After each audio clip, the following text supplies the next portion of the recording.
We gaan al een paar weken proefdraaien samen. Natuurlijk wisten we net hoe groot het succes wordt school.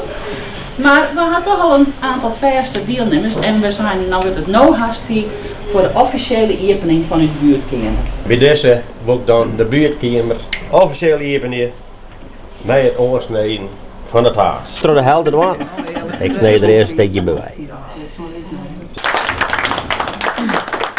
De intentie van de buurtkamer is dat mensen uit de omkrieten van de Westerijn, maar ik de Westerijn zelf ook kunnen ontmoeten.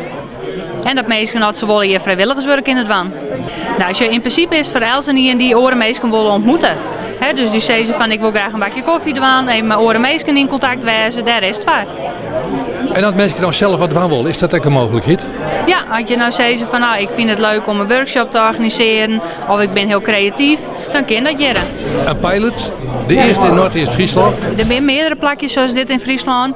Denk aan Fransje bijvoorbeeld, daar is Makkersplak en dat is een soort gelijk initiatief. Er is een soort verlet van, waar het toch dat blikken? Nou, dat is het bolwerk, het welzijnsorganisatie, dat heel veel signalen krijgen. Maar ik de thuiswaardig houdt het on en andere instanties in omkrieten, die zeggen dat mensen hier verlet van haar. Jij bent een van de verste bezoekers van de huiskamer al, hè? Ja, ik ben redelijk gauw kwam, ja. En mij graag kunnen komen. Er best zijn onder mensen, want ik zit daar de hele dagen alleen thuis. En dan best er even uit. Wie kun je gelukkig eten, ja.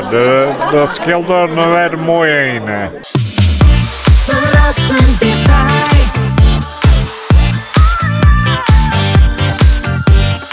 RTV